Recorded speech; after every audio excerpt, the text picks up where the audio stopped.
السلام علیکم ګران دوستانو. د نن ورځې موضوع مو ده رواني ناروغیو او ژوند مشکلاتو درملنه په یوه نسخه کې. د نن په یوه ویډیو کې زه تاسو ته ډېر مسایل غواړم ووایم. مخکې له دې چې دا ووایم زه به ستاسو مخ ته اول دوا تېره کړم. یعنې دا زما ایمرجنسي ټابلیټس دي، 2 دانې ټابلیټس دي، ډېر کوچني ټابلیټس دي. مخکې له دې چې دا ویډیو ډکه کړم دا ټابلیټ په دې د خاطره خورم چې زه خپل ګولۍ وخورم، زما حالت نورمال واوسېږي د ویډیو تر پایه پورې. یعنې مخکې له دې چې تاسو زه خبرې درته کوم یا بعضې مثالونه یادوم یا بعضې مهمې خبرې مې د ځینو څېړنو څخه راټول کړي دي، دلته مې راوړي دي چې تاسو دا احساس ونه کړئ چې پروانه په دا سټیج کې ده، زه په کښته سټیج کې یم. نو تاسو هم کولی شئ چې زما سټیج ته راسئ. زه اوس تاسو مخ ته دوا تېره کړم.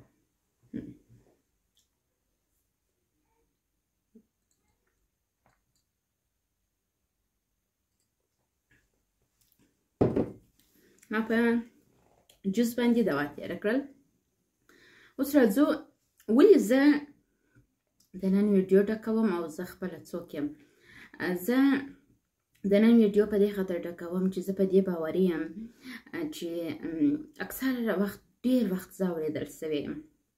زما د اورېدلو علت یو دا دی چې زموږ په ټولنه کې هغه کسان چې مشکلات لري یا په مشترک ژوند کې یا په رواني ژوند کې یا په ناروغیو کې، هغوی د درمان څوک نه لري. زموږ په وطن کې روانشناسي په مسلکي توګه نشته. حتی موږ په ټوله هیواد کې خپل د دولت په سیستم کې کلینیک روانشناسي نه لرو. نو کله چې کلینیک روانشناسي نه لرو دا معلومداره خبره ده چې زموږ لپاره ډېره سخته ده چې موږ خپل د رواني مشکلاتو سره مقابله وکړو. خوشبختانه یو چانس چې ماته په ژوند کې برابر سوی دی هغه دا دی چې کله زه په رواني ناروغۍ اخته سولم، زما درملنه ډېر ژر وسول او ډېر حساس او تکړه ډاکټرانو په توسط وسول. نو په دې خاطر زه جوړه سولم. زه یو وخت په دا اندازه زه رواني نګاه څخه متضرره سوې وم. زه حتی د لیونتوب هغه لوړترین اوج ته رسېدلې وم چې زه یو بیخي عصبي کوما ته تللې وم. په دې مې توانایي نه درلودل چې هوښیارې خبرې خو هلته پرېږده چې منظمې خبرې وکړم.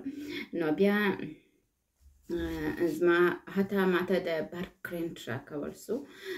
د نن څخه 11 کاله تر مخه ما د برق کرنټ تجربه کړې دي او ما ډېر قوي رواني او عصبي دواګانې خوړلې دي.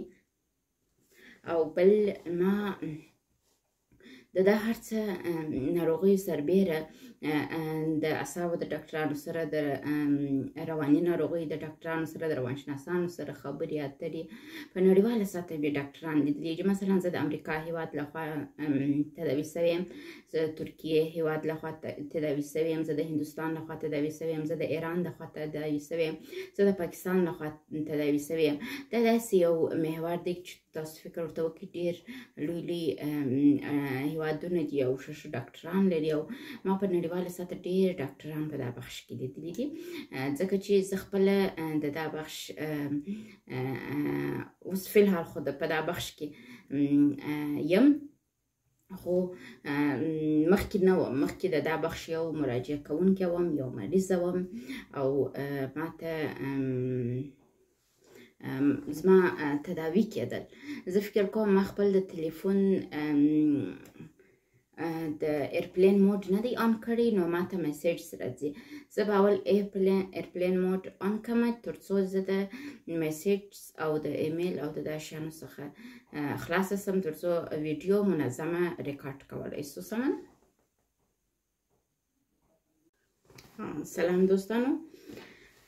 نو ما خپل د ځان اړوند دا درته ویلی چې زه یو وخت د رواني ډاکټرانو، د روانشناسانو او د اعصاب د روانشناسانو یو مریضه وم چې د مکتب د 12 صنف فارغه وم.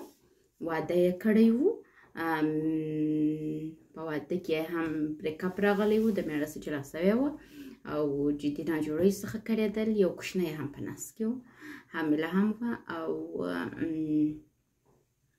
هم وه او د دا ترڅنګ د پلار کور ته بیرته راغلې وه، د خصوصګنۍ کورس کې نه وه او زموږ په ټولنه کې تر دا بل غټ غم نشته.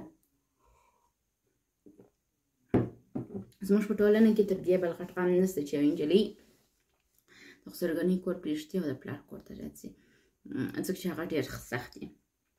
یګانه علت چې تاسو زما خبرې ته ژر غوږ نیسئ او کولی شئ ژر یو څه ځینې واخلئ، که څه هم ما درسونه ټول په انګلیسي ژبه ویلي دي، لیکن زه په ټولنه کې عموما قبله سوې یم. علت یې دا ده چې ما د دې ټولنې ډېر مشکلات اول خپله زغملي دي. نن چې تاسو ته کوم طریقې درښیم، کوم خبرې درته کوم، دا هر څه پر ما راغلي دي او ما ډېر یو سخت ګذشته لرم او سخته ګذشته مې تېره کړې ده.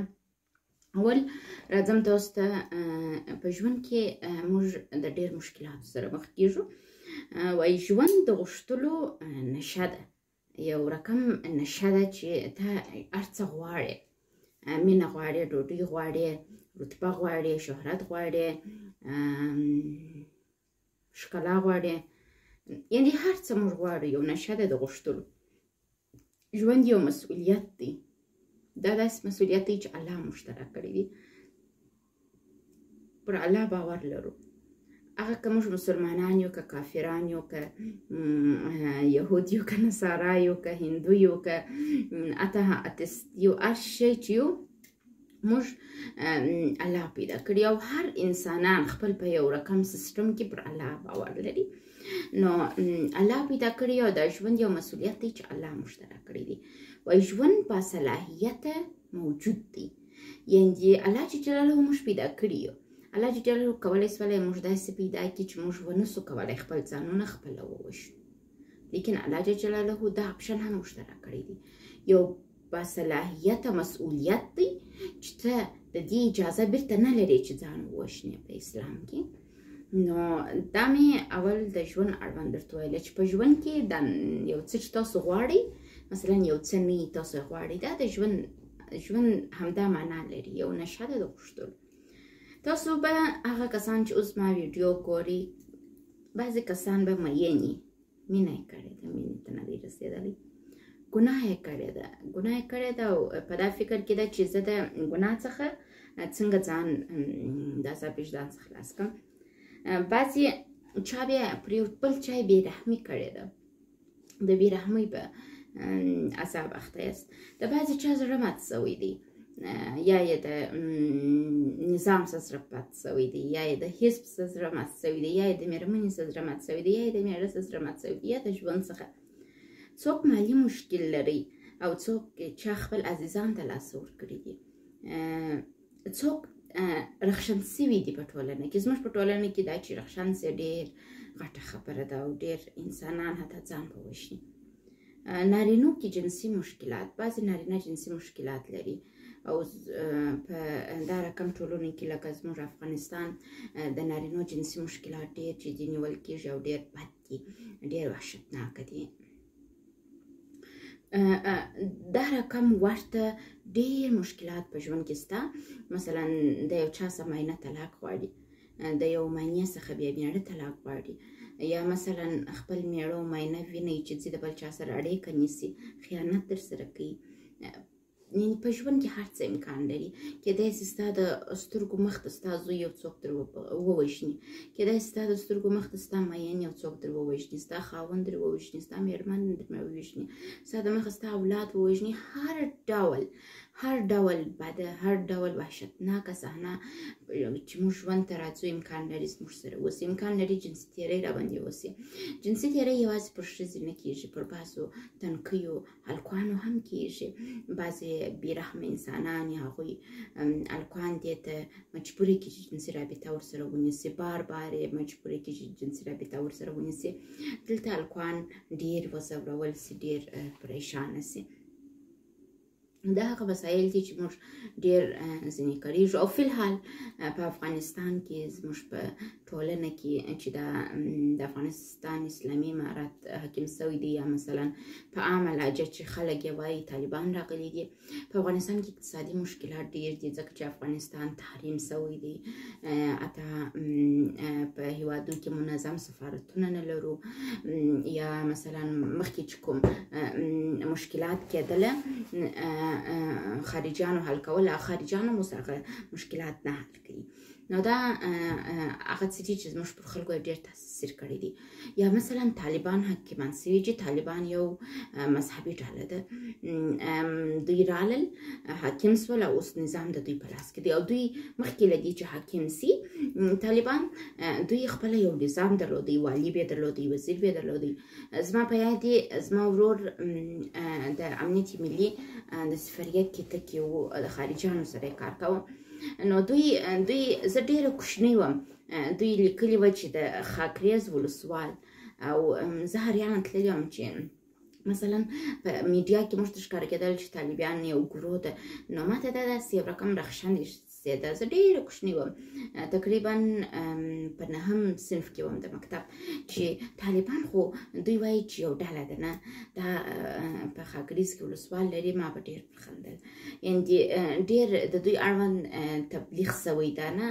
خلک د طالبانو څخه یو ډول ویره لري یا ځان پردی ځینې حس کوي. داسې یو احساس په اوس ټولنه کې د جامع کسان لري. که څه هم طالبان د دوی سره مهربانه او موسیقي ښه هم ورسره وکړي، بیا هم دا ټولنه یو رقم ویره او دوی سره دغه وي. مثلا هغه کسان چې په جمهوریت کې دنده درلودل، معاش یې درلودی، ثابت معاش هره میاشت ورته راتلی، هغوی اوس معاش نه لري نه. دا یو ډېر غټ مشکل ده. یا مثلا یو کس په جمهوریت کې په ارګ کې کار کاوه، اوس یې د ارګ برخ ته هم څوک نه پرېږدي، حتی که قوي روابط هم ولري څوک یې نه پرېږدي. دا هغه شیان دي چې د بعضو کسانو پر اعصابو یې ډېر بد تاثیر کړی دی. هغه کسان چې د دې توانایي لري چې خارج ته ولاړ شي خو خارج ته ځي، هغه کسان چې د خارج ته تګ وس نه لري، نو دوی ځورول کیږي او ډېر سخته ده. حتی مثلا ډېر مشهور خبرنګاران و یوټیوبران و چې پخوا یې فعالیت کاوه بې له کوم قید و شرط څخه، ځکه چې په جمهوریت کې موږ ډېر آزاد افغانستان درلوده، ډېر آزاد و. موږ حتی د بیان د ازادي دومره ډېره وه چې هر چا په هر چا پسې هر څه ویل، حتی شخصیت کشي یې کول. یو ځل د دې سره زه مخ شولم، زه ناجوړه وم. ما خپل یو ډېره شخصي مسئله چې زه ټوله ژوند ځینې ځورېدلې وم، کلونه ځینې ځورېدلې وم، زما تداوي سوې وه. ما دا په رسنیو کې د یو ډپریشن د حملې په جریان کې وکړل. بل نفر، زه هغه وخت یو عادي سټوډنټ وم، ماسټر ډګري سټوډنټ وم.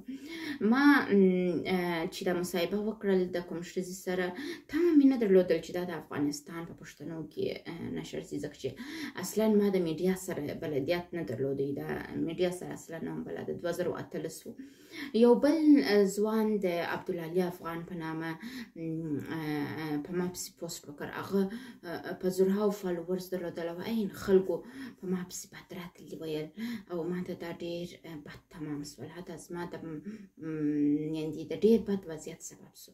داسې یو آزاد ماحول کې افغانان عادت سول، رالوی سول. اوس یو دم امارت راغلی ده، طالبان راغلی دي. دوی مثلا هغه چا چې په ارګ کې کار درلودی اوس په ارګ کې نشته نه، دوی نس کولی ارګ ته ولاړ سي یا مثلا د وزیر رئیس دفتر سي یا یو رئیس سي.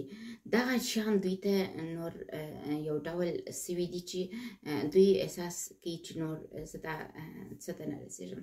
او بعضې کارمندان چې په د جمهوریت څخه چې پاته دي، اکثره په سیسټم کې کارمندان د جمهوریت دي، چارواکي طالبان راځي. داسې یو څه ته چې زه متوجه سوی یم، هغه دلته هغه کسان چې د لوړو چوکیو څخه ځي او پر ځای طالب چارواکي راځي دوی د ډېر غټ رواني مشکلاتو سره مخ کېږي. هغوی هم تاسو راسئ موږ به بحث سره وکړو او تاسو سره به زه کومک وکړم چې تاسو وکولی سئ په ژوند کې د مشکلاتو سره مبارزه زده کړئ. ژوند د مشکلاتو دوام نوم دی. ژوند کې مشکلات شته. حتی که تاسو وګورئ که یو نفر رئیس جمهور یې پاچا یې ډېر ګارډز لري سکیورټي ګارډز لري هر څه لري هغه هم مشکلات لري امکان لري پر هغه هم پینیک عمله راسي. پینیک یو داسې د اعصابو عمله ده چې موږ ته ژړا راسي او ژړا ډېره سي موږ بدن لړزه کوي داسې لړزه کوي د یخ احساس کوي او ژړا درته راځي داسې یو ډول پینیک اټیک راځي. د زړه ضربان د نورمال حالت څخه ډېر سي. مثلا په نورمال حالت کې د زړه ضربان 80 یا تر 80 خو په پینیک عمله کې دا امکان لري 240 250 ته ولاړ سي. دې ته پینیک اټیک وایي. یعنې امکان لري یو پاچا هم د ډېر سټرس څخه د ډېر بوج څخه داسې یو حملو سره مخ سي او هغه مثلا ناروغ واوسېږي. که تاسو اوس د ناروغۍ په پیل کې یاست یا د ناروغۍ په منځ کې یاست یا هم پر ناروغۍ حاکمیت ترلاسه کړی دی کولی سئ دا ویډیو د حمایت په توګه واورئ.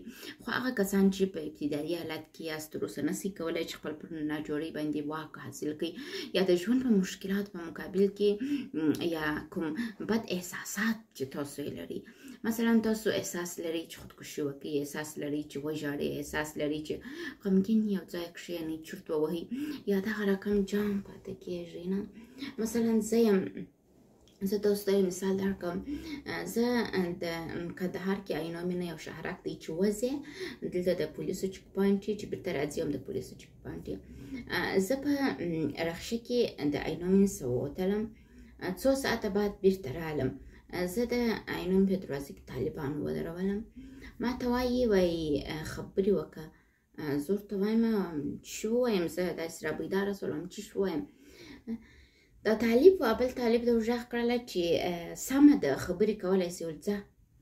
زه ورته وایم چې شته چې خبرې مو راباندې وکړلې بیا یې راته ویله چې ته داسې ناسته وې او ته داسې وې لکه نشه چې یا جام پاته یې موږ ته سوال پیدا سو چې د رخشوان خو به نه یې نشه کړې یا مثلا تا غلا نه کړې داسې څه ونه سي په تا څه سوي. زه دومره په هغه شپو کې د ژوند مشکلات هم ډېر وه او پر ما حالات ډېر بد راتلل.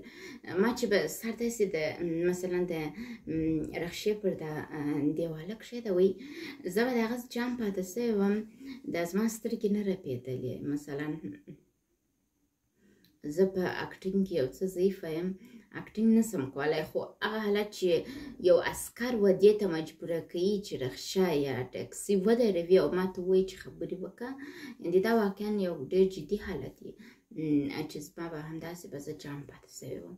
یعنې زه خپله په دا رقم حالاتو سره ډېر مخ سوی یم. ما ته د برق کرنټ راکول سوی دی یعنې زما ډېر ښه په یاد دي زه پر چپرکټ باندې تړل سوی یم. چپرکټ ته بندونه ور واچي زما پښې یې راتړلي دي زما لاسونه یې راتړلي دي ما ته یې په خوله کې لبړه کړې ده او ما ته یې په دا ځایو کې کرنټ راکړی ده او دا کار زما سره څو وارې سوی ده. یعنې کرنټ ولې ناروغ ته ورکول کېږي؟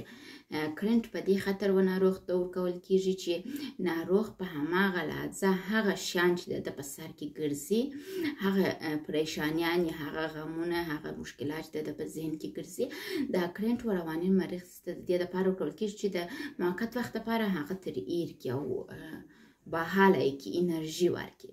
تاسو پوهېږئ وایي ګټونکی هغه کس دی زه به دلته ولیکم ګټونکی هغه کس دی چې هغه څه وکړل پر انرژي و.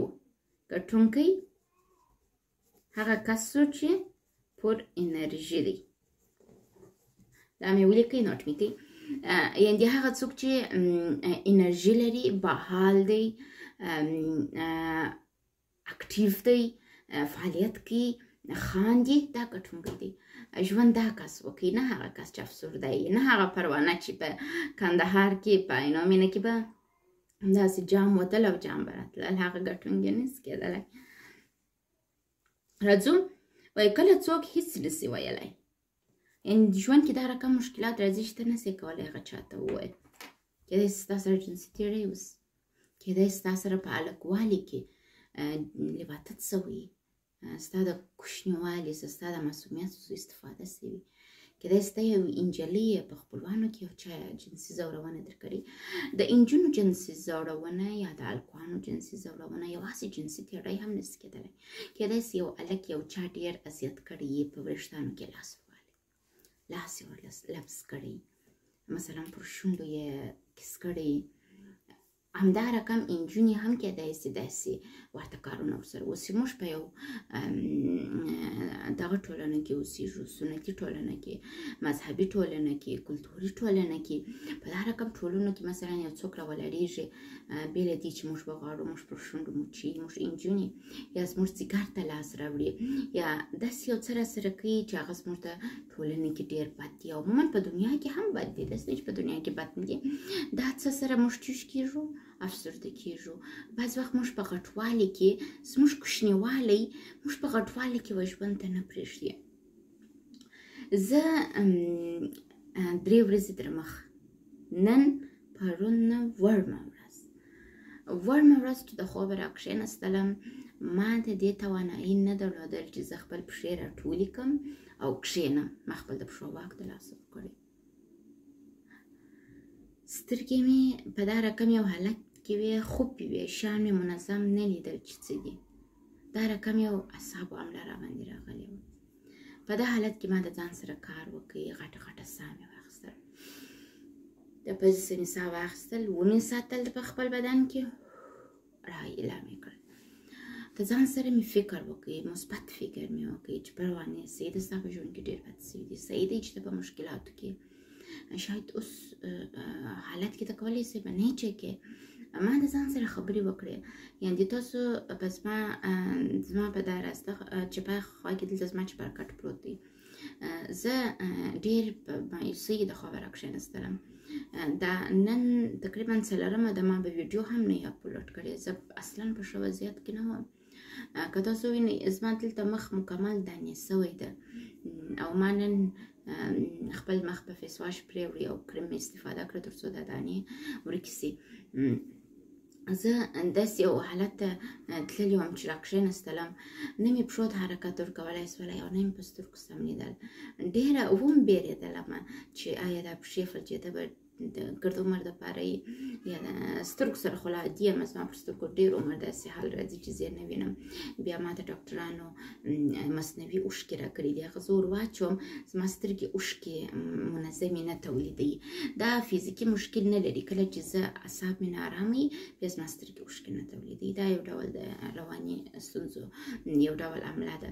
نو په هغه ساعت کې ما ډېر مثبت شیان اړوند فکر وکړ، ډېر مثبتې خاطرې مې ځان ته را په یاد کړې، مثبت جالب شیان، یا هغه شیان چې مثلا زما په نظر په هماغه ګړي ډېر بد و یا ما تنها ځان احساساوه. په هغه وخت کې کوم کسان را سره وه، د هغوی اړوند مې فکر وکړ. زه یو څه سمه شولم او د دې توانایي مې ترلاسه کړل چې زه وکولی شم، حتی دا دی نن د هغه ورځې 3مه ورځ ده یا ماښام دی، ما دومره توانایي پیدا کړه چې زه یو ویډیو اپلوډ کړم. او فکر مې وکړ که دا ویډیو زه جوړه کړم، کېدای شي زما په وطن کې زه د یو چا سره کومک وکړی شم چې هغه دغه وکړي، څه ورته وایي، د رواني ناروغۍ سره او د ژوند مشکلاتو سره مبارزه زده کړي. دا زه چې دا دومره د ژوند مشکلاتو مقابل کې مبارزه کوم یا ډېره مبارزه پاتې شوې یم، زه په تنهایي نه یم پاتې شوې. ما ته هم همدا رقم لکه اوس چې زه تاسو ته ګډه یم، ډاکټرانو خبرې کړي دي، خو زه په بین المللي توګه تداوي شوې یم نه. ډېر قوي ډاکټران وکښه تاسو یې نه لرئ، تاسو په افغانستان کې اوسېږئ یا مثلا په پاکستان کې اوسېږئ. پاکستان هم د رواني ستونزو دپاره ډېر مثبت ځای نه دی، هلته مثبت ډاکټران نشته. نو تاسو کولی شئ زما ویډیو واورئ، او یا هم که چیرې په خارجي هېوادو کې اوسېږئ، د روانشناس ته د تګ پیسې نه لرئ، هم کولی شئ دا ویډیو واورئ تر څو تاسو هغه څه چې مثلا اوس په ژوند کې در باندې راغلي دي، تاسو وکولی شئ د هغوی سره مبارزه زده کړئ.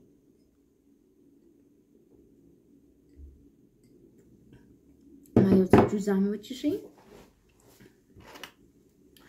په ژوند کې دا همیشه ولرئ، یاد ولرئ، حتی که د خودکشي کوما څخه هوش ته راسئ، یعنې په ژوند کې تاسو داسې یو حالت ته ولاړاست، ډېر قوي ډپریشن و، قوي ډپریشن و، تاسو خودکشي وکړه، یا مو زهر وخوړل، یا مو هره بلا چې مو واچوله، تاسو چې شولاست خودکشي مو وکړل.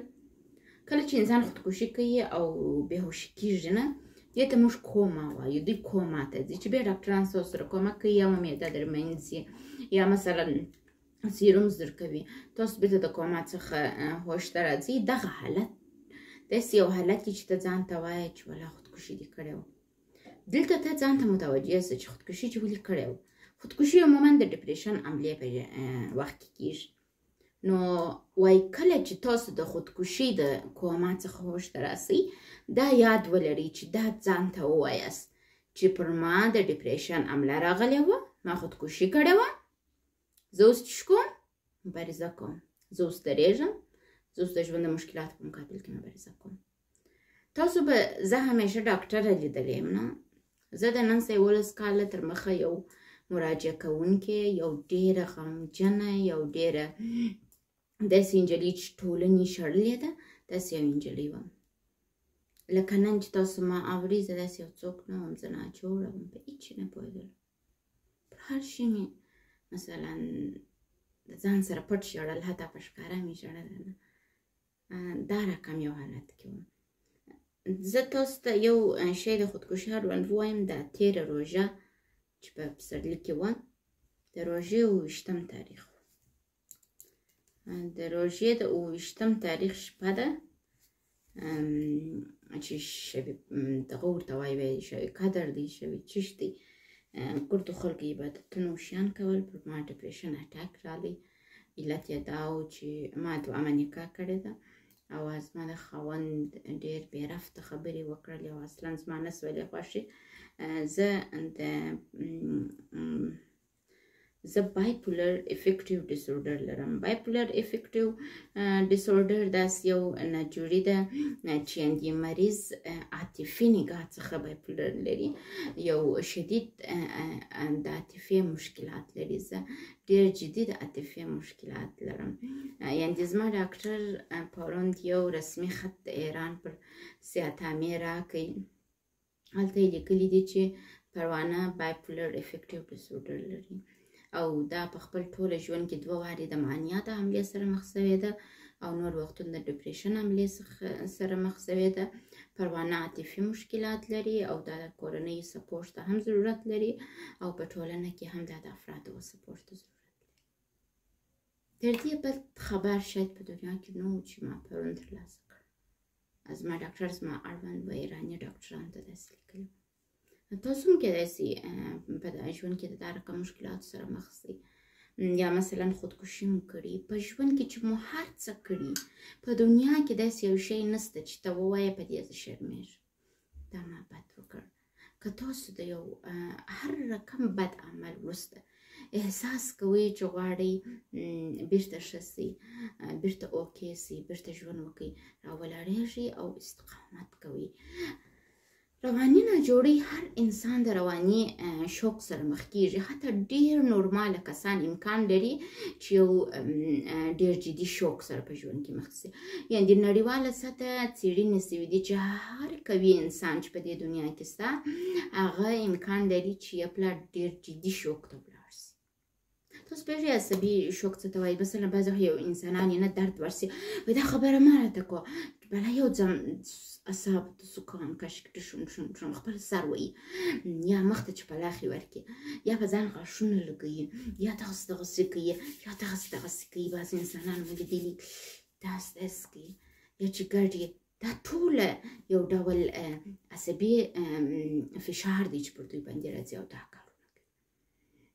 نو همیشه دا درک کوي هغه کسان چې د بار بار رواني حملو سره مخ کېږي، دا زده کوي چې تاسو په دنیا کې یوازې نه یاست چې داسې سره کېږي. په ټوله دنیا کې داسې کس نشته چې پلا شوک نه وي راغلی. صحیح دی، پر موږ شوک ډېر راځي. موږ د ډېر شوکو د مخنیوي دپاره څه لرو؟ دوا لرو چې وخورو. ما در مخکې له دې چې دوا د ویډیو شروع کړم ما خپل ایمرجنسي ګولۍ وخوړل. په څه خاطر؟ ځکه چې که اوس زه 2 خبرې بې له ګولۍ وکړم ماته ژړا راځي.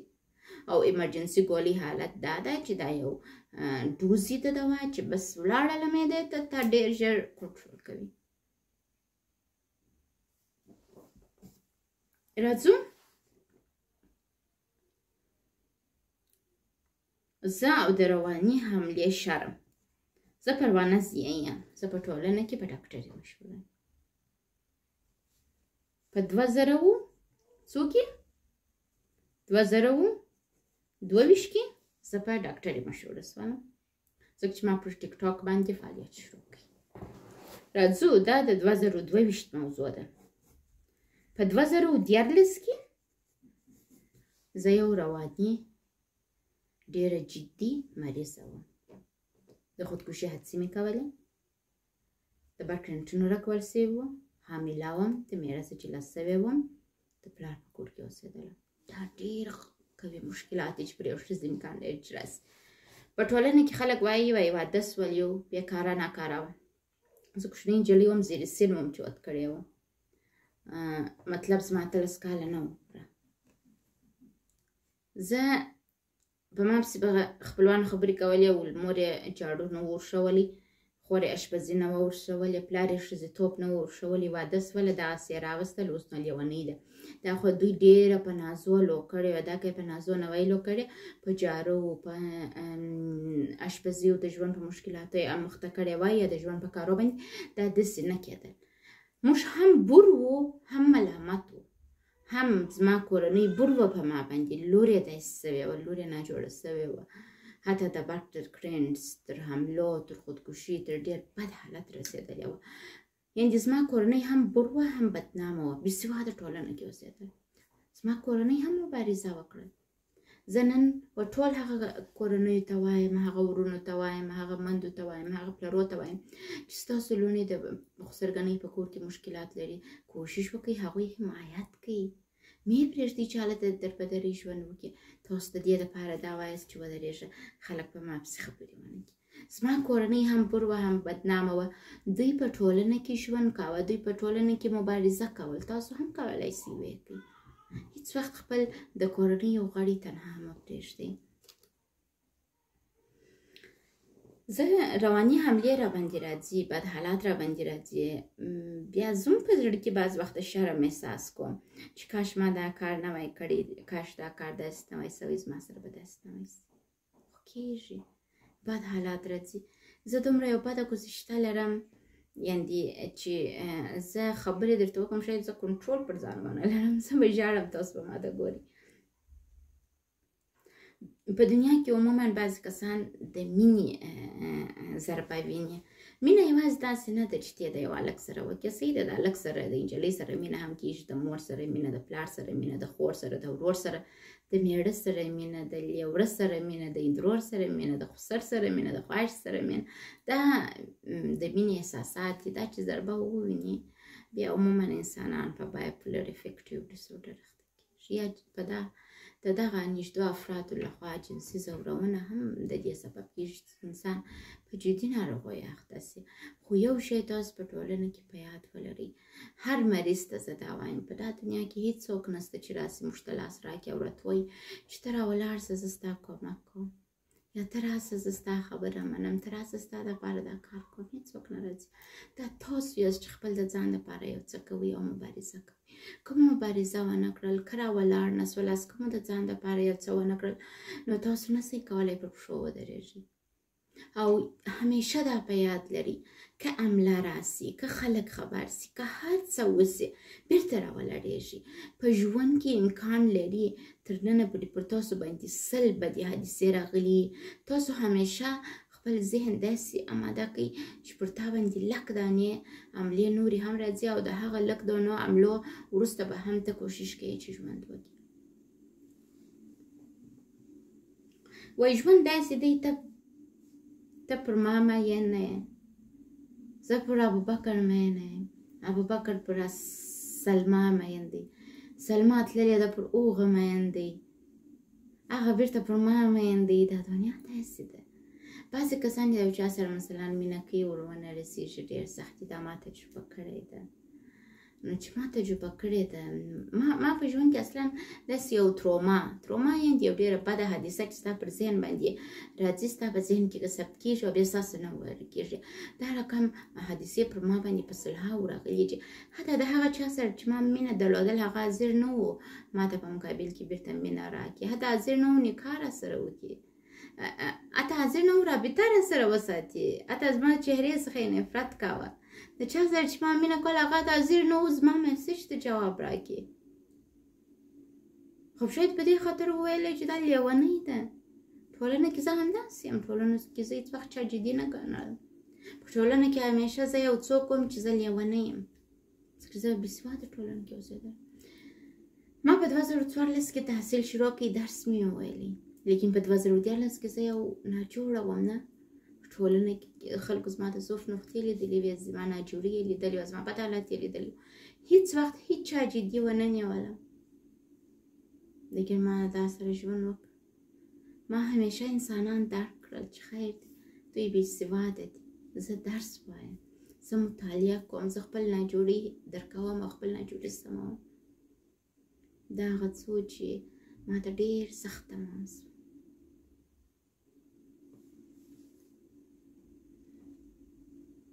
زما د اکا واده د مشر اکا مې واده مې و. زما یو د عمه زوی دی، تقریبا اوس نو دی د 50 کالو دی، هغه وخت هم تر ما مثلا 20 کاله مشر. زه د یو ماډرنې کورنۍ څخه یم، مطلب زموږ په کورنۍ کې بعضې وخت څوک ډرینک هم کوي. دا زما د عمه زوی ډرینک کاوه. واده د اکا د زوی مې دی د هوټل د سخت څخه را روان دی دغسې ما ته کتل چې نږدې راغلی، ویل ته ډېره بده یې، په دا ټوله واده کې ته بده یې، بله ورځ سترګې تورې نه کړې، ارایش ونه کړې. زه د کوچنیوالي څخه داسې یو کوچنۍ وم چې ما میک اپ نه کاوه، ما لب شیرین نه وهي، ما لاسبند نه په لاسوي، ما انګشتري نه په لاسوي. اوس لا ښه دی، دا 2 انګشتریانې لرم، پیشرفت مې کړی دی. دا شیان ما نه کول.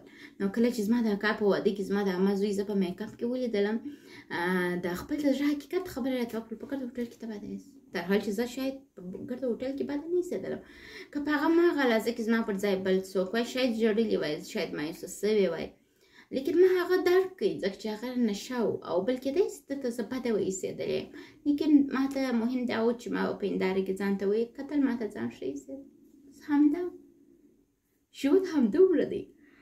که تاسو د امریکا ډاکټر ته ولاړ سئ، که تاسو د ترکیه ډاکټر ته ولاړ سئ، که تاسو د هند ډاکټر ته ولاړ سئ، که تاسو د ایران ډاکټر ته راسئ، که تاسو د پاکستان ډاکټر ته ولاړ سئ، که د جرمني ډاکټر ته ولاړ سئ، که د کاناډا، ټول همدا درته وایي چې ژوند دغه دی. زه ټولو ځایونو ته ولاړم، د انکرې ډاکټرانو تداوي کړم، امریکا، کاناډا، هندوستان، ایران، پاکستان. د ټولو نتیجه همدا وه چې دوی ما ته څه راښول، بالغه څه دا ومنم. ګورئ بعضې وخت انسان نسي کولی، مثلا دلته زه ناسته یم حرکت وکړم، زما حالت دا اوس ډېر نورمال نه دی، زه نسم کولی بیا کولی ویډیو ډکه کړم. تاسو پوهېږئ 3 ورځې تر مخه زه د فلج سره مخ شولم، زه د سترګو د نه لیدو سره مخ شولم. نو بیا راولاړه شولم، بازار ته ولاړم، اشارې مې رانیولې، ګروپان، خپل عکسونه مې ټوله پر دیوال وموښلول. زه بیا اوس تاسو ته ښکاره کړم. وینئ اشارې دي او زما عکسونه دي. دا ما ځان ته اماده کړل. په څه خاطر مې اماده کړل؟ ځکه زه د شپې ګروپ بند کړم، دا اشارې لګېږي، ژېړ رنګ لري، عکسونه دي ډفرنټ د ډېر پخوا حالاتو ده، مثلا د ډېر بدو حالاتو عکسونه دي. دا د ډېرو بدو حالاتو عکسونه زما په خونه کې دي. زه چې هغوی ته وګورم چې اوه په دا وخت کې زه څومره په بد حالت کې وم، داسې اوس شکر خدای داسې حالت. خو کېدای شي تاسو په بد حالت کې تر هغه بد حالت هم په ژوند کې ولرئ، یا کېدای شي نه لرئ. کوشش وکړئ په ژوند کې حرکت وکړئ او د حرکت دپاره خپل ځان خپله ټیله کړئ. بل نفر هیڅ وخت نه راځي چې تاسو ټیله کړئ. موږ مریضانو همیشه دا په دنیا کې حس کړی ده چې بل نفر راځي تا ته ضرر رسوي. په پر ما محکمې فیصله راویستل، یو محکمه وه، سیاسي محکمه وه. دوی زه یاده کړې وم چې دا د ترهګرو حمایت کوي. طالبان یې یاد کړې وه چې دا ترهګر دي. ما طالبان ترهګرو حمایت نه و کړی. زه یو مریضه یم چې بایپولر افیکټیو ډیسورډر لري، عاطفي مشکلات لرم. په مکتب کې ځورول سوی یم، په پوهنتون کې ځورول سوی یم، په کورنۍ کې، په سرګنۍ کې. نو کله چې طالبانو مکتب وتاړه د انجونو ول موږ غواړو منظم یې کو، بیا یې خلاص کو. ما د دوی حمایت په دې خاطر وکړي چې ما 1,00,000 مشکلات خپله لیدلي وه، 1,00,000 مشکلات مې د نور خلکو دا لیدلي وه. زه د 2019 وروسته یو تراپیست وم، یو روانشناسه وم چې همیشه یې بغیر له پیسو د مریضانو سره خبرې کولې. ما بغیر د پیسو د مریضانو سره خبرې کولې. نو په دې خاطر زه د ټولنې په ډېر بدو شیانو خبره یم. د ډېرو نجونو په جنسي ځورونو خبره یم، د ډېرو نجونو په خودکشي خبره یم، د ډېرو نجونو په بد حالت. زه په ژوند کې داسې نجونې لرم، یعنې زه داسې نجونې په لسهاوو نجونې لرم چې هغوی ژوند او خوشحالي په ما پورې تړلې ده. هغوی ما ته میسج کوي د ژړا په وخت کې، هغه پیسې نه لري ډاکټر ته ورسي.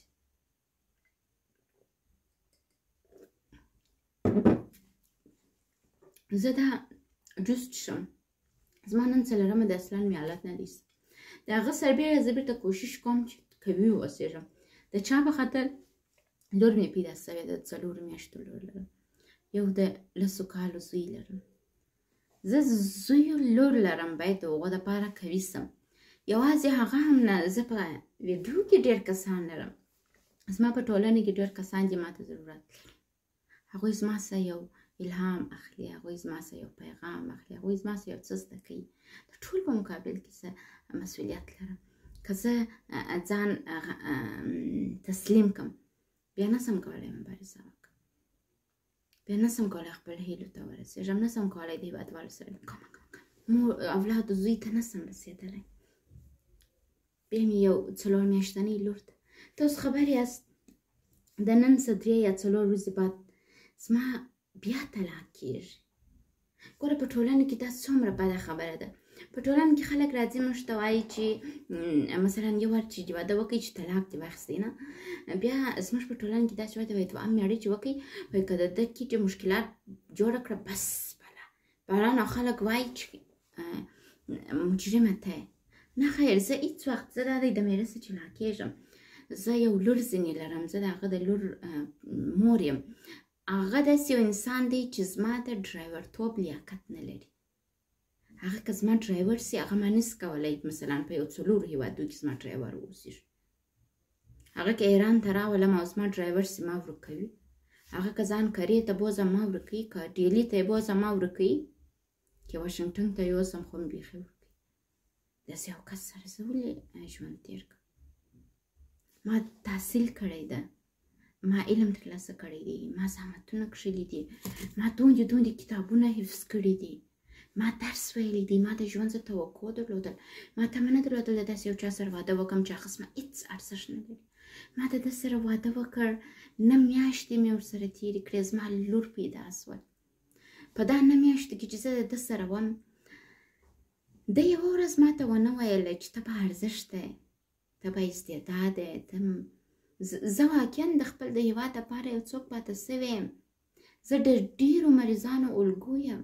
دا زه ځان ته وایم، صحیح دی چې مریضه یم، صحیح دی دوا خورم، ما درس ویلی، ما دا ثابته کړه چې مریض هم کولی سي درس ووایي، مریض هم کولی سي چې په ټولنه کې ثابت سي. لیکن ما دا چې زه اوس د 2 میړه څه طلاق اخلم، علت یې دا نه دی چې زه بده یم. زه همیشه غواړم چې زما شعار دا دی، وایي سیف میریج، واده وساتئ، جلا کېږئ مه. لیکن په دا 9 میاشتو کې چې زه د ده سره وم، ما ډېر کوشش وکړی چې دا میریج وساتم. په دا 9 میاشتو کې دا میریج هره ورځ ما وساتئ، ده ونه ساتي.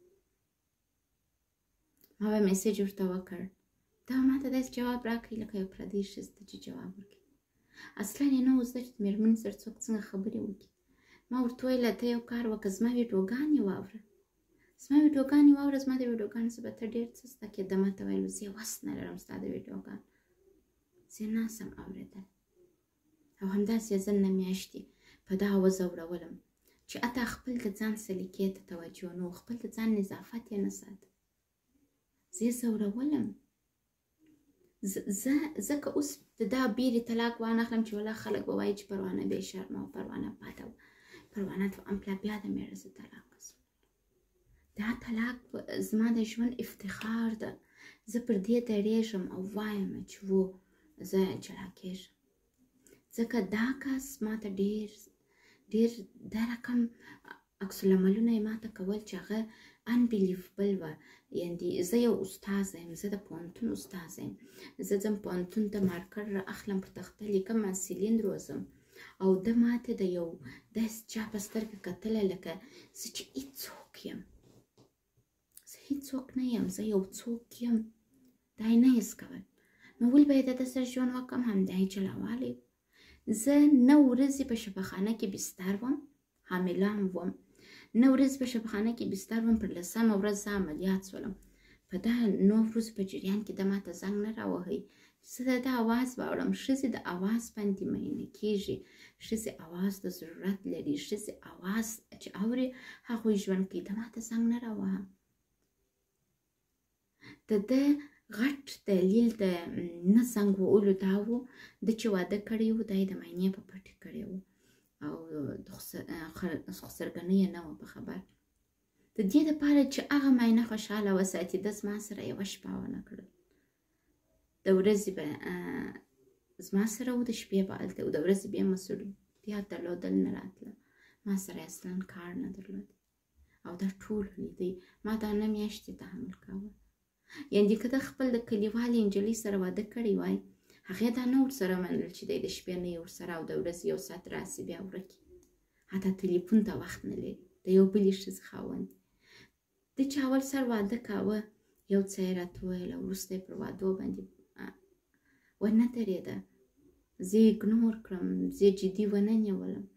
نو زه خو مجبوره یم چې راسم. زه یې د عمر د واده څخه وبېرول. یعنې ما هېڅ وخت واده نه کاوه. زه 10 کلن زوی لرم. زما زوی د 10 کالو دی. یعنې 11 کاله کېږي چې زه د بل خاوند څخه جلا وم.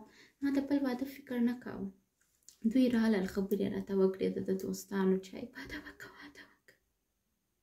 اخر داسې یو چا سره زه مخ شوم. دا زما غلط تقدیر و. دا زما شاید په نصیب کې و. شاید خدای زما سره امتحان اخیستی و. نو زه خو دا امتحان ما ورکړی و خدای ته. ما دا نفر 9 میاشتې تحمل کړ. بله نه تحمل کړی. 9 میاشتې مې تحمل کړی. کله چې زما لور پیدا شول ما ورته ویل چې وروره بله جلا کېږ، لور مې نور خلاص، زه نور تا نه تحمل کوم، نور بس ده. اوس دا دی 4 میاشتې تېرې شولې. کله چې مې محکمې ته عرض وکړ چې زه غواړم د ده سره جلا شم، محکمې وویلې چې ته 3 میاشتې پر دا خپله فیصله ودرېږه. که ته 3 میاشتې پر دا فیصله ودرېدلې بیا به موږ ستا طلاق در وکړو. عمل سمه ده. دا دی د 4 میاشتې زه پر فیصله ودرېدلم. سبا او بل سبا زموږ طلاق خط لیکل کېږي. خو ودې لیکل شي. ژوند کې یعنې هر بده حادثه راځي زموږ سره. موږ نشو کولی چې د یو بد انسان په خاطر، د یو بدې حادثې په خاطر، د یو بد چې یو څوک یې زموږ سره کوي موږ تسلیم سو او ژوند پرېږدو. ژوند هېڅ وخت مه پرېږدئ. همیشه په ژوند کې ودرېږئ، استقامت وکړئ. ما تاسو ته ویلی چې د خودکشي د کوما څخه هوښ ته راسئ. مه شرمېږئ چې تاسو خودکشي کړې وه. که چیرې تاسو یو ځای پر تاسو باندې د اعصابو حمله راځي، ستاسو کالي خرابېږي، ستاسو وضعیت خرابېږي، په دې هم مه شرمېږئ چې زما سره دا اوس ورځ لیونی یم. کوشش وکړئ همیشه راپورته سئ. وایي همیشه درک ولرئ. انسانان درک کوي. هغه که په سیاسي نګاه یې یا په کورني نګاه یې یا د مېړه د معاینې په روابطو کې. ما ډېر کوشش وکړئ خپل خاوند درک کړم. لیکن بالا هغه ما زه چې هر څومره نرمه کېدلم هغه هغومره راتلی زما پر اوږو سپرېدی. نو نور خو نه کېدی. زه به یو مثال زما او د طالبانو درته وایم د درک په اړه چې سیاسي موضوع. زه د طالبانو څخه ډېره منندویه یم. هغوی زما حمایت کړی ده. زه ناجوړه وم زما حمایت یې کړی دی په محکمو کې زما حمایت کړی دی زما ډېرې قضیې یې راخلاص کړي دي ما ته یې توجه کړې ده ما هم بیرته د دوی سیاسي حمایت کړی دی مثلا د روانشناسۍ په څانګه کې ما د دوی حمایت کړی دی زه چاته اجازه نه ورکوم چې د دوی پر ضد باندې قوي روانشناسان یې راپورته سي او ووایي چې والا طالبانو داسې وکړه زه دا اجازه نه ورکوم ځکه چې زه یو څوک یم زه په نړیواله سطح په روانشناسۍ کې یو څوک یم کولی شم یو څوک د دې سره وګرځوم چې غټ مجلس جوړ کړی و دا ما طالبانو سره کړي دي لیکن طالبانو هم زما سره ډېر څه کړي دي احسانونه یې راباندې کړي دي حتی د دوی نمک مې خوړلی ده نو زه طالبانو ته یو څه احترام لرم شاید تر یو حده پورې ډېر احترام ورته ولرم د طالبانو کې زما سره داسې حادثه وسول زه یې ونیولم قرار و ما بوځي و دغه ته قومندانۍ ته بندي مې کړي بیا ما پر دا لارې د ځان سره فکر وکړي ما کولی سولی دلته شیخ الفت ته زنګ ووایم شیخ الفت یو قوي کس ده مذهبي ډېر قوي کس ده که ما هغه ته زنګ وهلی وی جنګ جوړېدی دستي ټوپکان سره راخیستل یو بل بیا سره وشتلي وی ما د ځان سره هوښیاري وکړل ما زه چاته ووایم د استخباراتو د یو کارمند نمبر څخه د مسرور په نامه د کابل په استخبارات کې ما هغه ته میسیج وکړی چې مسروره زه طالبانو نیولی یم نه یم خبره چې بندي یم که یا دوی زه قومندانۍ ته روانه کړی یم ته کوشش وکړه چې د کندهار د استخباراتو رئیس خبر کړې هغوی ته جریان ووایه دا کسانو چې زه نیولی یم دا یو هم ما نه پیژني چې زه پروانه ضیایي یم پروانه ضیایي څوک ده نه مې پیژني تاسو همکاري وکړئ چې دوی ما وپیژني او دا موضوع رسنیزه نسی یا څوک خبر نسی مخصوصا زه د رسنیز د داسې نه بیریدلم چې خارجیان به خبر سي زه داسې بیریدلم چې شیخ الفت خبره نسی هغه نفر چې ما بیا یې خو ولا تیکه تیکه یې کړي نو خو جنګ جوړېده ما مسرور ته ویله مسرور هماهنګ کړله زه یې د مشکل څخه خلاصه کړلم نو دوی زما څخه موبایل اخیستی و زما موبایل یې واخیستی موبایل چې واخیستی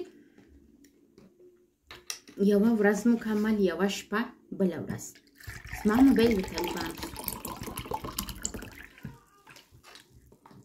ما ته یې راغلی ول د پلانکی پاسپورټ چې د تلیفون څه ایسته کمه راسه قرباني سم بلا مې د فنګر پرنټ مکمل د تلیفون څه ځینې ایسته کړي ټول پاسپورټ مې تلیفون مې ورکړي زه یو ډاکټره یم زه د خانې د پارلمان وکیله نه یم زه یو مثلا د دولت شخص نه یم زه یو ډاکټره یم ته زما څه موبایل اخلې واخله صاحب واخله ته زما په موبایل کې څه شي پیدا کوې اصلا څه به پیدا کوې یو نړیوال د روانشناسۍ پروګرام وي یو میټینګ وي هغه به ټول د روانشناسۍ خبرې ته کاکا جانه دلته زما موبایل څه کار لري ما دلته د طالب درک کړ چې دا بې عقل دی بې عقل انسان سره به ځان څه اچوي تلیفون یې راڅه واخیستې یوه شپه 2 ورځې د دوی سره وو ما کولی سولی خلک خبر کړم ما کولی سولی فریاد وکړم ما کولی سولی چیغې ووایم خلکو راسئ طالبانو زما څخه موبایل یوړ دا چا مې کولی سولی په واسه کې مې وکړه او زما بې احتیاطي یې وکړل خارجیانو راسئ ما بوځي خارج ته نه ما دا کار ونه کړ ځکه په طالبانو کې دا رقم کسان هم و چې هغوی زما سره ښه کړي وه د هغو د دویو سترګو د خاطرو ما هیڅ چاته هېڅ ونه ویل چې دا یو بې عقل دی را سره سر په سر سو یعنې ما کولی سولی که ما په هغه ورځ شیخ الفت ته زنګ وهلی وای داسې یو جنګ به جوړ سوی وای یعنې دا نفر به داسې لکه کوفته کوټلی وای تر ننه پورې بعض وخت چې زه ووایم او هم زه جالبه خاطره لرم زه طالبانو بیولې وم نظارت خانې ته بیا زه یو څو ساعته هلته وم ما ته یې ویل چې ته ولاړه زه خو ولاړم زما موبایل بسته شپه 2 ورځې د دوی څه و بعضې وخت زه اوس په مسخرو کې وایم خو همیشه شیخ الفت ما ته وایي دا کم تاریخ و چیرې و چا دا کار وکړي نو ما دا نفر زه تر اوسه نه وښیم تر اوسه نه ورته وایم چې څه کیسه وه چې که هغه دا خبر سي عکس العمل ښکاره کړي نو داسې موږ باید انسانان درک کړو ما په هغه ورځ طالب درک کړي چې دا بې عقل دی دی په دا نه پوهېږي چې د ده په وطن کې پروانه ضیایي څوک ده در حال چې پروانه ضیایي که تاسو یو روانشناس سره کښېنئ په پاکستان کې هغه ما پېژني که په ایران کې کښېنئ ما خلک پېژني د روانشناسۍ په سیستم کې زه ډېر ما کار کړی ده. په واشنګټن ډي سي پوهنتون ته ورسه د روانشناسۍ څانګه ما پیژني او زما په خپل وطن کې زما سره څوک موبایل اخلي، دا ما درک کوي بیا عقل دی، بیا عقل سره څه کار لري. موبایل یې بېرته راکړئ، ښه یم نه و پکې دا کړی راکړئ. یعنې دلته ما دوی درک کړله، دلته درک مهم دی. زه ناجوړه یم، ما ته غوسه راغله، زما زړه درد وکړي، ما د شپې وژړل، زه خوابدې شولم، زما ډېر په خپل موبایل خوابده شوم، لیکن عکس العمل مې اجرا نه کوي. ځکه زه چې شي ونیولم د هغه انسانانو ښه زما سترګو ته راغلل چې هغوی په دغه امارت کې زما سره ښه وکړه. ما د هغو په خاطر هېڅ جام ونه کوي. که نیمان کولی سولی د تلیفون موضوع مثلا رسنیزه کم چغې ووایم، خو هغوی بېرته تلیفون راکړي. په تلیفون یې کار هم نه و درلودلی، اشان چې یې کتلي وه پوه سوي وه چې دې په تلیفون کې هېڅ شی نشته. یو مثال به د رازق درته وایم. کله چې جمهوریت و ما به بعضې وخت ویله چې په جمهوریت کې دا مشکل شته چې ښځې د یوه سره انډیوالي لري، بیا د بل سره انډیوالي وکړي، بل راولاړ سي هغه وژني. نو یو ښځه مړه سوې وه دغسې، ورته ویله چې طالبانو مړه کړه. بله ما ورته وکړل ما خدای خبر څوک یې انډیوال و، کوم انډیوال مړه کړه موږ څه په خبر. نو رازق ما ته زنګ راووالی، جنرال رازق د کندهار امنیه قومندان، ویل پروانې ته خبره یې ته چې د طالبانو کور ته ورولې، بره به د طالبانو ښځې څه وایي؟ ما ویل څه به وایي؟ قومندان صاحب څه به وایي؟ ویل بره به د طالبانو ښځې وایي چې هغه د خارجي رال. ما ویل ښه نو مال دا ستا بېسواده ښځو ته چې ما ورولې بره چې وایي؟ زما ماینېګانې بېسواده نه دي. ویل تا چې زموږ کور ته راولي بلادستې زموږ د کور ښځې وایي هغه د لیونۍ یې راوسته. یعنې دلته دا د په دواړو حالاتو کې ما ته توهین وکړي. ویل یعنې ته د افغانستان د کلتور څخه جلا ښځه یې، تا چې طالبان وویني هغه دومره کلاسیک دي چې پر تا باندې د خارجي شک راځي، او زما کور ته چې ته راځې زموږ د کور خلک دومره هوښیاران دي چې پر تا باندې د لیونۍ فکر کوي. یعنې زه نه خارجي وم نه لیونۍ وم. که په دا حالت کې چې د ما ته دا خبره وکړل، زه کښېنستلې وای، ژړلي مې وای، ښکنځل مې کړي وای، یا هر بد بلا مې کړی وای، اصلا منطقي نه وه. روانشناسان په ټوله دنیا کې پر تاسو باندې کار کوي چې منطقي واوسېږي. روانشناس دنده چی شته چې ستا سره کار وکړي چې ته بالغ سې، ذهن دې بالغ سي، میچور سي. دا خبرې چې اوس زه تاسو ته کوم دا میچورټي زما په وجود کې نه وه چې زه پیدا شولم، دا شیان په ما کې وه، په ما کې جوړ کړل. چا جوړ کړل؟ ډاکټران. کار یې راسه ورکوي، ما ته یې مثالونه وویل د خلکو، ما سره یې خلک مخاطب کړل. ما د ژوند په اوږدو کې دومره مشکلات لیدلي دي چې شاید تاسو نه یې لیدلي. زه دغسې په چاقو د شا د خوا یې په دا ځای کې په چاقو ووالم په ملا کې. یعنې تر دې بل سخت حالت شاید نه وي. بیا هم ما باور وکړه ما پر هغو کسانو چې زه یې په چاقو وهلی وم ما رحم وکړي، ما هغوی وبخښل، بندیان کړي مې نه دي. زه یو مثال تاسو ته وایم. په ټولنه کې اول لیونۍ شولم، بیا په ټولنه کې هیڅ چا جدي نه نیولم، دا لیونۍ ده. هیڅ چا ته مهمه هم نه وم.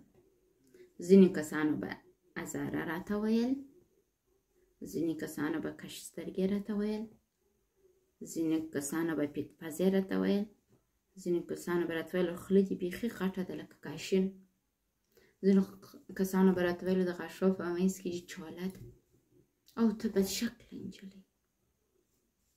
دا هر څه دوی ویل د ټولنې خلکو. یو استعداد چې ما خپل په ځان کې ولیدی هغه دا و، ما همیشه په هنداره کې ځان ته په ښه سترګه کتل. زما خپله چهره خوښه ده، ما خپل سترګې خوښې دي، ما خپل پزه خوښه ده، خپل خوله مې خوښه ده. مخکې په خلکو بد احساس راکوه، مخکې به چې خلکو راته ویل چې تا زاره یې، کش سترګې یې، پزه چې غټه ده، خولې چې کش ده، پزه چې بدرنګه ده، پیته ده، ته دغسې یې. زه به پریشانه کېدلم، بد احساسات به وه په ټولنه کې، به په ځان شرمېدلم. لیکن اوس داسې نه یم، اوس ما خپل ټول شیان خوښېږي، ځکه چې ما پر چیش باندې کار کړی دی چې ځان بالغ کړم، ځان ومنم، ځان درک کړم، ځان سره مینه وکړم، او په نورو خلکو هم چې وکړم دا ومنم چې زه یو څوک یم ځان.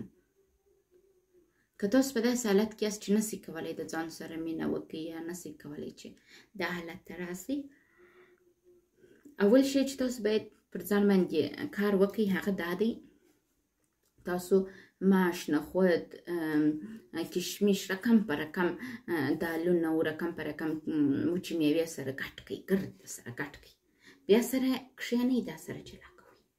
دا چې سره جلا کوئ ستاسو د رواني حالت لومړی درس به دا وي چې تاسو وکولی سئ چې وکړئ، تاسو وکولی سئ دا زده کړئ چې پر خپل ځای کښېنئ او په لانګ ټایم پر یو ځای باندې استراحت وکړئ. کله چې موږ په رواني اختلالاتو اخته کېږو، اولین شی چې موږ ته راځي هغه بېقراري. بېقراري په دا درمان کېږي. وروسته کولی سئ مطالعه وکړئ، بیا وروسته کولی سئ داسې څه زده کړئ چې تاسو داسې یو څوک سئ لکه نن چې زه یم. زما دا یې اوږده تراپي اخیستې ده، 11 کاله کېږي چې زه تداوي کېږم، درس هم وایم، اوس هم پر ما بد حالات راځي. یعنې کله چې تاسو د رواني مشکلاتو سره مخ کېږئ، دا په یاد ولرئ چې تاسو ته دا څخه ژر نه جوړېږي، یا کېدای سي هېڅ وخت جوړ نه سي. نو همیشه مبارزه زده کړئ، درک زده کړئ. زه تاسو ته یو مثال وایم، زه یوه خورزه لرم د 15 کالو ده، عقیده نومیږي، عقیده رویتي. دا په یو داسې کورنۍ کې لوړ شوې ده، ریاستي کورنۍ ده.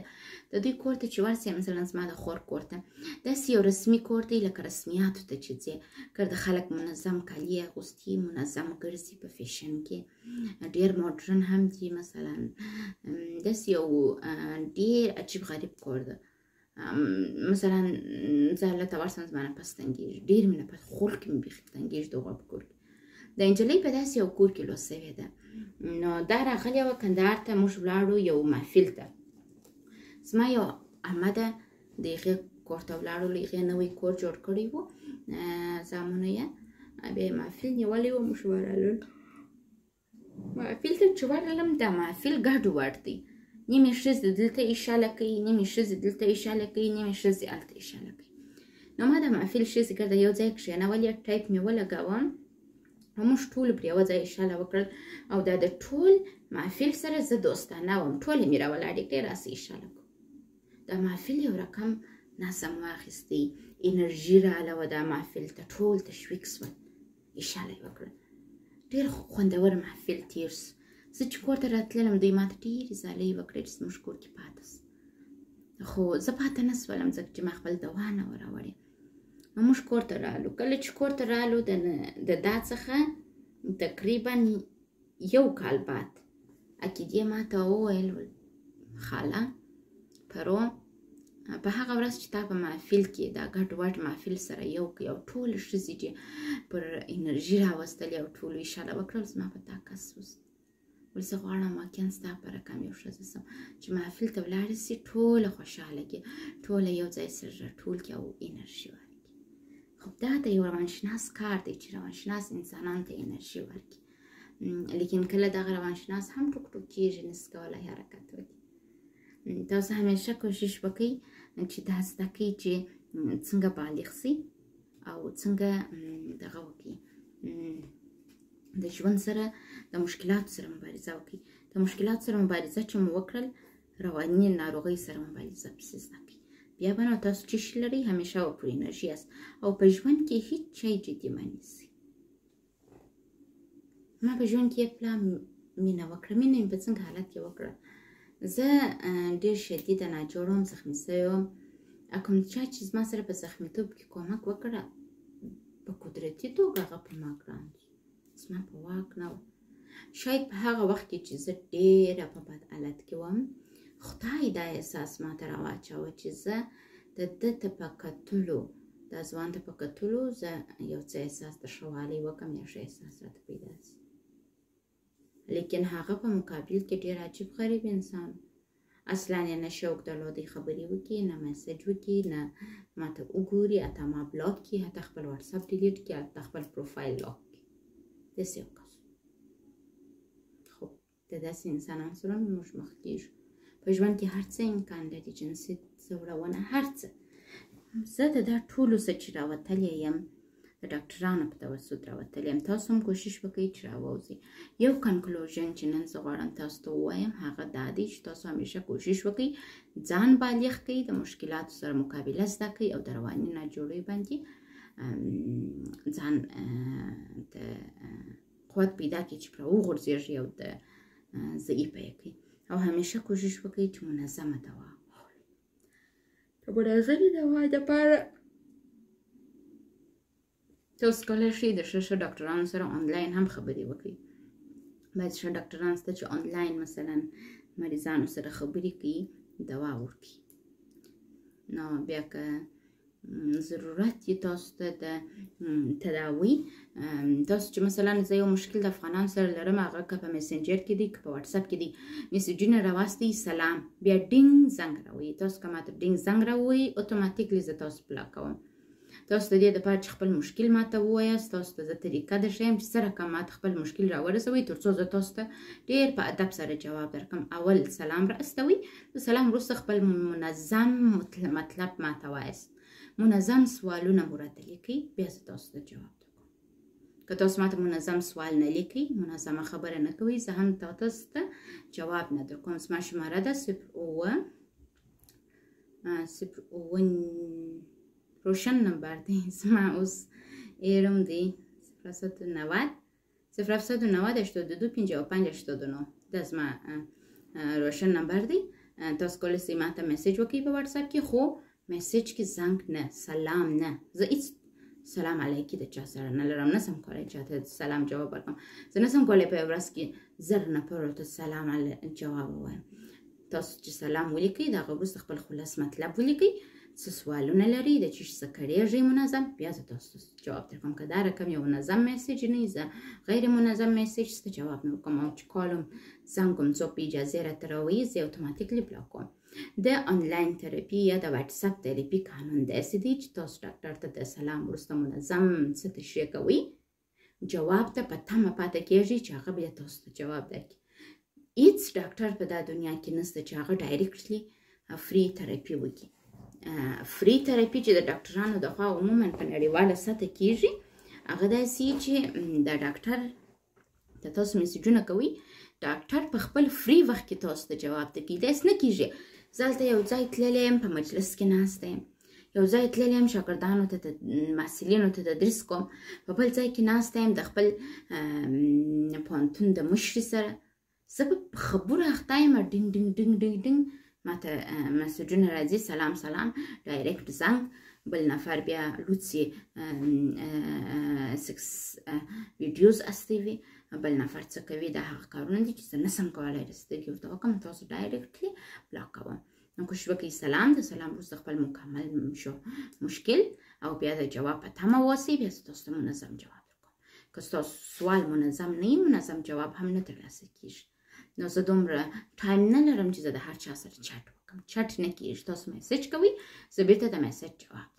نو مننه چې دا ویډیو مو وکتل. په دا ویډیو مې په دې خاطر ډاکه کړل چې تاسو یې ووینئ. په دا ویډیو کې چې کله تاسو یې وینئ او تاسو ته په ذهن کې څه رقم سوالونه درسي، هغه سوالونه کولی شئ ماته په واتساپ کې راواستوئ چې ډاکټر صاحب یا خور یا هر شی، دغه ویډیو چې تا ډکه کړل دا چې ما واورېدل، ماته دغه سوالونه پیدا سول، زه په ژوند کې دا مشکلات لرم او دغه رقم چمونه په ما کېږي. تاسو باید دا رقم میسج وکړئ په واتساپ کې، زه تاسو منظم جواب درکوم. خو تاسو میسج مو سر و پای نه معلوم، زه تاسو ته جواب نه درکوم، او که زنګ ووهئ مو بلاک کوم. نو دا همدومره وه، دا یو اشاره وه د رواني ناروغۍ او مقابلې ته چې ما خپل مثالونه هم درته ویلي. تاسو اوس ماته کولی شئ چې میسج وکړئ او خپل جوابونه ترلاسه کړئ.